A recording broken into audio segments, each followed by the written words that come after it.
അതുപോലെ ഇപ്പം ഈ മഹതിയുടെ ഈ സംഗീത യാത്രയിൽ ഏറ്റവും സപ്പോർട്ടിംഗ് ആയിട്ട് നിന്നിട്ടുള്ളത് തീർച്ചയായിട്ടും പാരമ്പര്യത്തിൽ അച്ഛനുണ്ട്, അദ്ദേഹത്തിൻ്റെ ഇതുണ്ട്. തീർച്ചയായിട്ടും സപ്പോർട്ടാണ്. നമ്മളെ പേരൻസിന്റെ സപ്പോർട്ട് തീർച്ചയായിട്ടും ഉണ്ട്. ഇപ്പൊ ഞാൻ കല്യാണം കഴിഞ്ഞ് പോയി എൻ്റെ കച്ചേരിക്ക് വന്നിട്ടുള്ളവർക്ക് അറിയാം, ഞാൻ കച്ചേരി പാടുമ്പോൾ എൻ്റെ കുട്ടിയെ എൻ്റെ അച്ഛനാണ് നോക്കുന്നത്, അതുകൊണ്ടാണ് ഞാൻ പാടുന്നത്. അപ്പോൾ പേരൻസിന്റെ സപ്പോർട്ട് വലിയൊരു സപ്പോർട്ടാണ്. പിന്നെ എൻ്റെ ഹസ്ബൻഡും ഞാനും ഞങ്ങൾ ഒരുമിച്ച് സംഗീതം പഠിച്ചവരാണ്. താമരക്കാട് കൃഷ്ണൻ നമ്പൂതിരി സാറിൻ്റെ അടുത്താണ് ഞാൻ ആദ്യം ഗുരു അച്ഛനാണ്. അതിനുശേഷം ഞാൻ പാലക്കാട് ശ്രീ എം ബി മണി സാറിൻ്റെ അടുത്ത് കുറച്ചു കാലം പഠിച്ചിട്ടുണ്ട്. ഒരു അരിപ്ര ദാമോദരൻ നമ്പൂതിരി സാർ എന്ന് പറഞ്ഞാൽ അദ്ദേഹം ശ്രീരാഗം എന്ന് പറഞ്ഞിട്ടൊരു മ്യൂസിക് സ്കൂൾ നടത്തുന്നുണ്ട് പെരിന്തൽമണ്ണയിൽ. അപ്പോൾ ഞങ്ങൾ കുറച്ച് കാലം മലപ്പുറം ഡിസ്ട്രിക്റ്റിലായിരുന്നു അച്ഛന് ട്രാൻസ്ഫർ ആയിട്ട്. അപ്പോൾ ആ സമയത്തൊക്കെ ഞാൻ സാറിൻ്റെ അടുത്ത് പഠിച്ചിട്ടുണ്ട്. പിന്നെ ഒരു 10-15 വർഷമായിട്ട് അഡ്വാൻസ്ഡ് ആയിട്ട് പഠിക്കുന്നത് താമരക്കാട് കൃഷ്ണൻപൂയി സാറിൻ്റെ അടുത്തും കുമാരകേരള വർമ്മ സാറിൻ്റെ അടുത്തൊക്കെയാണ്. അദ്ദേഹം കോഴിക്കോട് വരുമ്പോൾ ക്ലാസ്സസ് എടുക്കാറുണ്ട് Varma sir. Otherwise he's based in Trivandrum.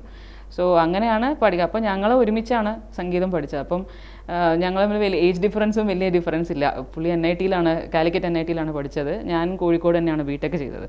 അപ്പോൾ പരിചയം ക്ലാസ്സിൽ വെച്ചിട്ട് തന്നെയാണ്. അപ്പോൾ ആ രീതിക്കുള്ളൊരു സപ്പോർട്ട്, നമ്മൾ കർണാടക സംഗീതം പാടിക്കൊണ്ടിരുന്നാലേ വർദ്ധിക്കുള്ളൂ എന്നുള്ളൊരു ബോധ്യം ഹസ്ബൻഡും കൂടി ഉള്ളത് കൊണ്ടാണ് സപ്പോർട്ട് ചെയ്യാൻ പറ്റുന്നത്. അല്ലെങ്കിൽ ബുദ്ധിമുട്ടാണ്. നമ്മളിത് അറിയാത്ത ഒരാൾക്ക് ഇത് പറഞ്ഞ് മനസ്സിലാക്കിക്കാനൊന്നും പറ്റില്ല, അതിനൊരു ലിമിറ്റ് ഉണ്ട്. അപ്പോൾ അതുകൊണ്ട് അത് വലിയൊരു സപ്പോർട്ടാണ്, അതില്ലാതെ ചെയ്യാൻ പറ്റില്ല. അതുപോലെ മഹതിക്ക് തെലുങ്കാണ് മദർ ടങ്. ഇതിന് മുമ്പ് ചോദിച്ചതിൻ്റെ ഒരു കോംപ്ലിമെൻ്ററി ക്വസ്റ്റ്യനാണിത്. ഇപ്പോൾ ത്യാഗരാജസ്വാമിയുടെ കൃതികൾ പാടുന്നു, മഹതിക്ക് അതിൻ്റെ അർത്ഥം പൂർണ്ണമായിട്ട് ഉൾക്കൊണ്ട് പാടാൻ പറ്റുന്നുണ്ട്, അറിയാം, ഉൾക്കൊണ്ട് പാടുന്നു. ആ ഒരു വ്യത്യാസം ശരിക്കും ഫീൽ ചെയ്യുന്നുണ്ടോ?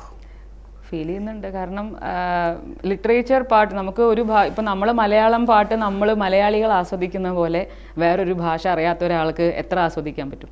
അതിനൊരു ലിമിറ്റ് ഉണ്ട്. നമ്മൾ മലയാളത്തിൽ ധാരാളം സലിൽ ചൗധരി അങ്ങനെയുള്ളവരൊക്കെ ഒന്ന് മലയാളത്തിൽ പാട്ട് പാടിയിട്ടുണ്ട്. തെലുങ്ക് പോലെ ഒരു ഭാഷ, ആ ഭാഷയിൽ നല്ല പ്രാവീണ്യമുണ്ട്. അതുകൊണ്ട് തന്നെ ത്യാഗരാജസ്വാമികളുടെ കൃതികളും ഒട്ടുമുക്കാലും തെലുങ്ക് തന്നെയാണ്. അത് ഉൾക്കൊണ്ട് പാടാൻ കഴിയുന്നതിൻ്റെ ആ ഒരു വ്യത്യാസം ഫീൽ ചെയ്തിട്ടുണ്ടോ?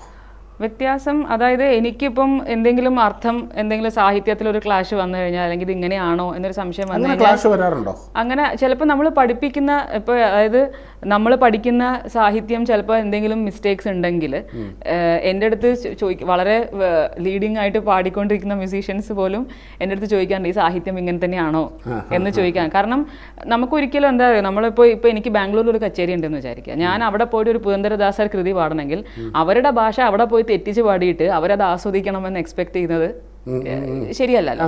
അപ്പോൾ അതുകൊണ്ട് നമ്മളുടെ ഭാഗത്ത് നിന്ന് നമ്മളൊരു എഫേർട്ട് എന്തായാലും ഇത് ശരിയാണോ എന്ന്. ഇന്ന് അത് എളുപ്പമാണ്. പണ്ട് guru is the only source of knowledge. അപ്പോൾ എന്തിനും സംശയം ഗുരുനാഥനേ ഉള്ളൂ ചോദിക്കാൻ. ഇപ്പം അങ്ങനെയല്ല, കന്നഡ അറിയുന്ന ഒരു ഫ്രണ്ടിനെ വിളിച്ച് ചോദിച്ചാൽ മതി, അല്ലെങ്കിൽ കന്നഡ മദർ ടങ് ആയിട്ടുള്ള ഒരു മ്യൂസീഷ്യൻ പാടുന്നത് കേട്ടാൽ മതി. അതൊക്കെ യൂട്യൂബിൽ ഫിംഗർ ടിപ്സിലാണ് ഇപ്പോൾ. അപ്പോൾ അതുകൊണ്ട് ആ എഫേർട്ട് ചെയ്യാൻ ഇപ്പോൾ സാധിക്കും. പണ്ട് അത് നിവൃത്തിയില്ലായിരുന്നു ചെയ്യാനുള്ളത്. അപ്പോൾ അതുകൊണ്ട് നമുക്ക് ലിറിക്കൽ പാട്ടിന് കൂടുതൽ ജസ്റ്റിസ് ചെയ്യാൻ പറ്റും.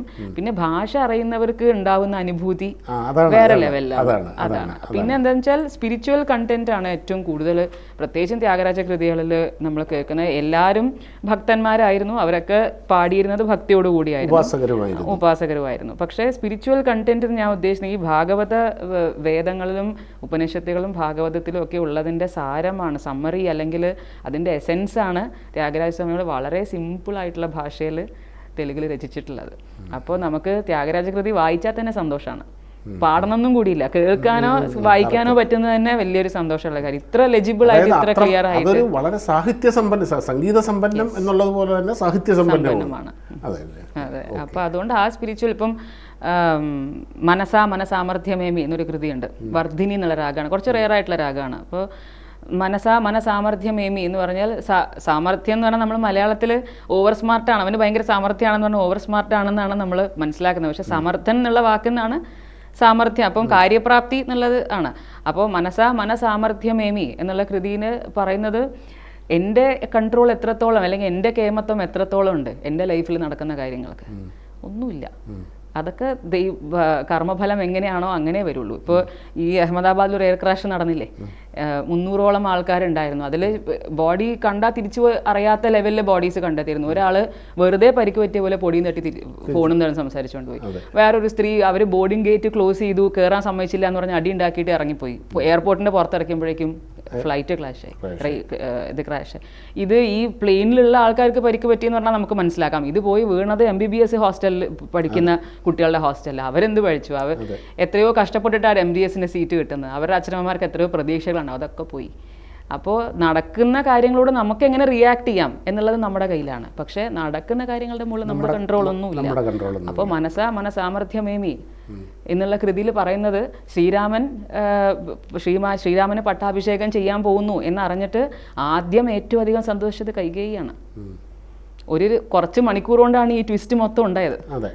അതെ, അപ്പോൾ കാരണം ശ്രീരാമൻ ജനിച്ചത് രാവണാസുരനെ വധിക്കാൻ വേണ്ടിയിട്ടാണ്. അപ്പോൾ അത് നടക്കണമെങ്കിൽ ഇത് നടക്കണം, നടന്നേ പറ്റുള്ളൂ. അതെ, അപ്പോൾ അത് ഭഗവാനാണ് തീരുമാനിക്കുന്നത്. Why things happen. നമുക്ക് ഭഗവത്ഗീതയിലും ശ്രീകൃഷ്ണൻ പറയുന്ന കാര്യങ്ങൾ, ബഹൂനി മേ വ്യതീതാനി ജന്മാനി തവ അർജുന. അത് നിൻ്റെക്കും എനിക്കും ഒരുപാട് ജന്മങ്ങൾ കഴിഞ്ഞിട്ടുണ്ട്. പക്ഷേ I know why it is happening, you don't know why it is happening. So just do and surrender to me. അതാണ് ഭഗവത്ഗീത. അപ്പോൾ ത്യാഗരാജസ്വാമി പറയുന്നു അത് തന്നെയാണ്. ശ്രീരാമൻ്റെ കയ്യിലാണ്, ഭഗവാന്റെ കയ്യിലാണ് എല്ലാം. നമ്മൾ നിമിത്ത മാത്രമാണ്. അതുപോലെയാണ് മീ വല്ല ഗുണദോഷമേ ഒരു കൃതിയുണ്ട് കാപ്പി എന്നുള്ള രാഗത്തിൽ.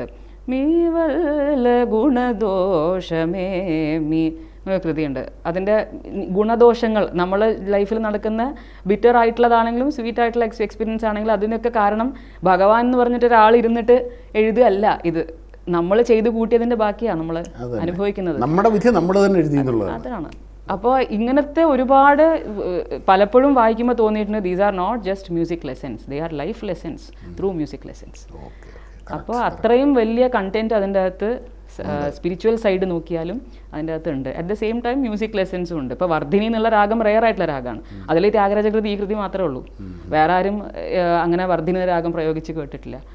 അപ്പോൾ രാഗത്തെക്കുറിച്ചും മനസ്സിലാക്കാം, ജീവിതത്തെക്കുറിച്ചും മനസ്സിലാക്കാം, സ്പിരിച്വാലിറ്റിയെ പറ്റി മനസ്സിലാക്കാം. ഓക്കെ, എല്ലാത്തിൻ്റെയും കൾമിനേഷനാണ് നമ്മുടെ സംഗീതം. ഈ സംഗീത പ്രേമികൾക്കും സംഗീതത്തിൽ മുമ്പോട്ട് ഒരുപാട് പോകണം എന്ന ആഗ്രഹമുള്ള ജനറേഷൻസിനോടും ആ ചെറുപ്പക്കാരോടും മഹതിക്ക് എന്താണ് പറയാനുള്ളത്? എനിക്ക് തോന്നുന്നില്ല ഞാൻ അഡ്വൈസ് പറയാനുള്ള ഒരു ലെവലിലാണ് എന്നുള്ളത്. പക്ഷേ അഡ്വൈസ് അല്ല, ഇറ്റ്സ് ഓൺലി ഒരു ടിപ്പായിട്ട് എടുത്താൽ മതി. മ്യൂസിക്കിനും ലിറിക്സിനും ഒരേ പ്രാധാന്യം കൊടുക്കുമ്പോഴാണ് ഒരു വോക്കലിസ്റ്റിന് ഏറ്റവും, എനിക്ക് തോന്നുന്നു only vocalist can do that. ഞാൻ പറയുന്നത് ഇപ്പോൾ ഇൻസ്ട്രുമെൻ്റ് എത്ര നന്നായി വായിച്ചാലും നമുക്കത് ആസ്വദിക്കാൻ പറ്റും, പക്ഷെ അവർക്ക് പ്രൊനൗൺസ് ചെയ്യാൻ പറ്റില്ല, ഉച്ചരിക്കാൻ സാധിക്കില്ലല്ലോ. നമുക്ക് ഇഷ്ടമുള്ളൊരു ഇപ്പോൾ ഗരി സനി പരി സരി സനി സരി എന്ന നൊട്ടേഷൻ വായിക്കാം, അവർക്ക് ഭക്തിയും ഉണ്ടായി എന്നിരിക്കാം വയലിൻ വായിക്കുന്നവർക്ക്. പക്ഷേ അവർക്ക് വാതാപിന്ന് കേൾപ്പിക്കാൻ അതിനകത്ത് പറ്റില്ലല്ലോ, അത് ഉച്ചരിക്കാൻ നമുക്കല്ലേ പറ്റുള്ളൂ. അപ്പോൾ ഉച്ചരിക്കുന്നവർ അത് കറക്റ്റായിട്ട് ചെയ്താൽ കുറച്ചുകൂടെ നമുക്ക് ഈ പറയുന്ന കുറച്ചുകൂടെ ജസ്റ്റിസ് നമുക്ക് ആ കമ്പോസറിനോടും ആ സാഹിത്യത്തോടും ഒക്കെ ചെയ്യാൻ പറ്റും. അതെ, അപ്പോൾ അത് കൂടുതൽ ശ്രദ്ധിക്കുക. അതെ, രണ്ടിനും ഒരേ പ്രാധാന്യം കൊടുക്കാൻ ശ്രദ്ധിക്കുക.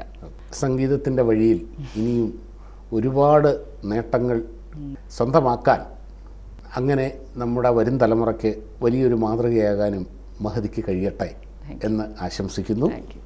ഇത്രയും നേരം നമ്മോടൊപ്പം ചെലവഴിച്ച മഹതിക്ക് നമുക്ക് നന്ദി പറയാം. നമസ്കാരം.